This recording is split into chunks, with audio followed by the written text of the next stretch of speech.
이번 시간에는 화면에 보이는 이 본체 작업을 진행해 보도록 하겠습니다.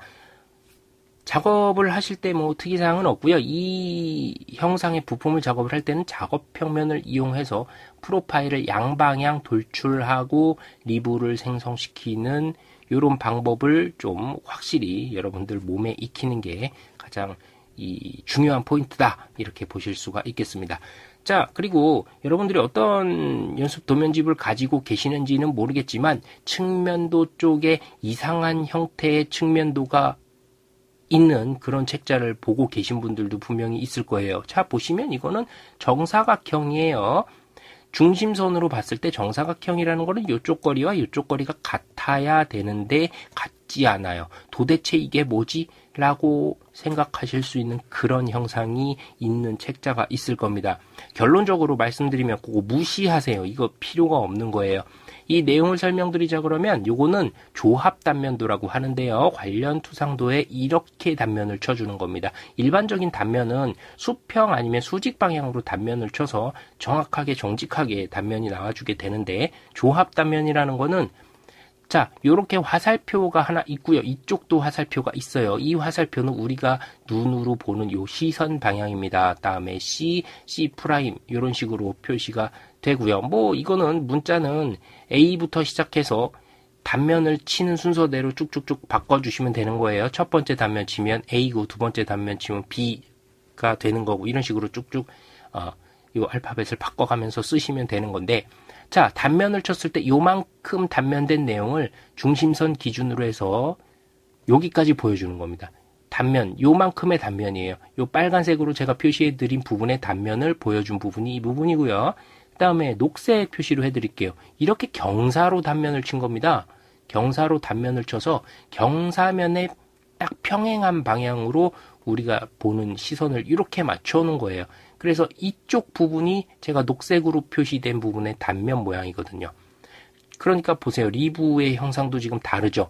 보는 형태에 따라서 이렇게 보여지는 거예요. 이렇게 보여지는 거. 이런 형상이 나오게끔 조합 단면을 치는 이유는 숨어있는 뭐 이런 형태들 있죠. 단면을 수평 혹은 수직 방향으로 쳤을 때 나오지 않는 형상을 표현해주고 싶어서, 지금 이 경우에는 여기 카운터보어 자리하고 요 관통홀 있죠. 관통홀의 모양을 보여주고 싶어서 조합 단면을 친 거거든요. 그런데 잘 보시면 이건 지시선으로 충분히 처리가 가능해요. 지시선으로 빼서 이 홀은 지금 4개가 있고요. 파이 10일짜리 수루홀, 관통이 된 홀이라고 이미 지시선으로 뽑아서 설명이 됐어요. 이걸 굳이 단면을 해서 보여줄 이유가 전혀 없다는 거지.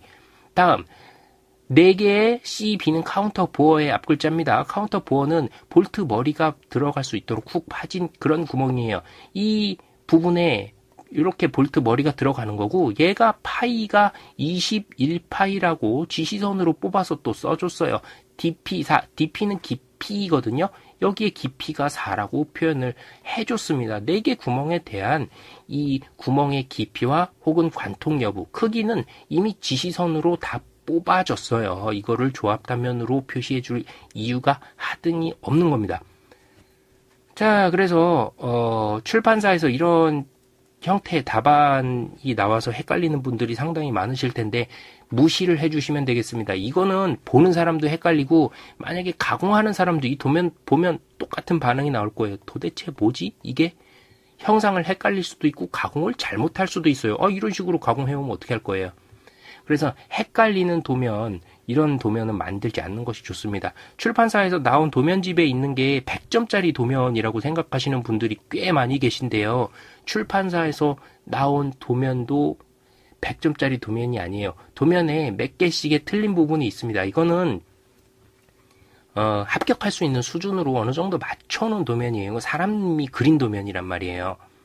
이 연습생들이나 아니면 수험생들이 제출했었던 그런 문제들을 복원해서 출판사에 책에 실어놓은 건데, 이게 100점일 리가 없잖아요. 틀린 부분이 분명히 존재를 합니다. 조합 단면으로 이렇게 쳐놓으면 틀린 거라고는 할 수 없지만 보는 사람이 굉장히 헷갈려 하거나 아니면은 사용하는데 이 도면을 읽는데 불편함을 주는 도면을 만들 필요가 없는 거예요.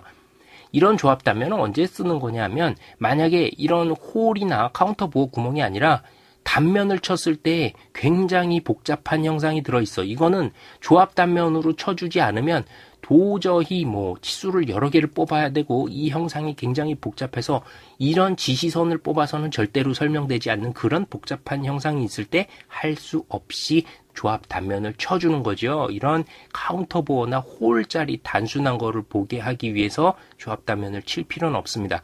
또 두 번째로 도면을 그릴 때 중복되게 하면 안 된다고 말씀을 드렸을 겁니다. 만약에 여기다가 70이라고 뽑아놓고 또 지시선으로 70 이렇게 하면 어떻게 돼요? 감점이죠. 왜? 중복이잖아. 중복해서 또 표현을 한 거잖아요. 예를 들면 사각형 70 이런 식으로 표현을 했다. 이러면 이제 감점이라는 거죠. 얘도 마찬가지예요. 치수선으로 다 표현을 해놓고 조합 단면도로 또 표현을 해서 이 구멍의 사이즈에 치수를 뽑았다거나 아니면 이 형상을 보여줬다고 하면 중복 도면이에요. 굳이 안 해도 되는 일을 여기다가 했다는 거죠. 보는 사람 헷갈리게. 그래서 이 도면에서는 여기까지만 필요합니다. 여기까지만 필요한 거예요. 이거면 다 설명이 끝나는 겁니다. 얘 없어도 이 형상이 뭔지 다 알 수 있어. 이렇게 보는 사람이 딱 보고 간결하게 알아볼 수 있도록 도면을 간략하게 그려주는 게 핵심이라고 할 수가 있겠습니다. 그래서 많은 분들이 궁금해하신 내용대로 이 책자에 나왔기 때문에 이게 100점짜리 도면인 줄 알고 무조건 그리는 왜 이렇게 그려야 되느냐, 또 3D에서 2D로 이거 바꿀 때 어떻게 해야 되냐, 아예 신경 쓰지 마십시오. 이거는 그 답을 작성하는데 약간 좀 안 좋게 작성한 케이스예요. 그래서 이런 것들은 조합 단면 하실 일이 사실은 거의 없으니까요. 제가 말씀드린 아주 숨어있는 이런 형태에서 굉장히 복잡해서 조합 단면을 하지 않고는 못 빼기는 그런 제품을 빼고는 조합 단면 칠 필요가 없다. 그래서 책에 이런 형상이 나왔다고 하더라도 여러분들 무시하십시오. 무시하시고 여기까지만 작성해 주시면 되는 겁니다. 하등의 결격 사유가 없어요. 이거는. 자, 그래서 그렇게 알고 작업을 진행을 해주시면 되겠어요.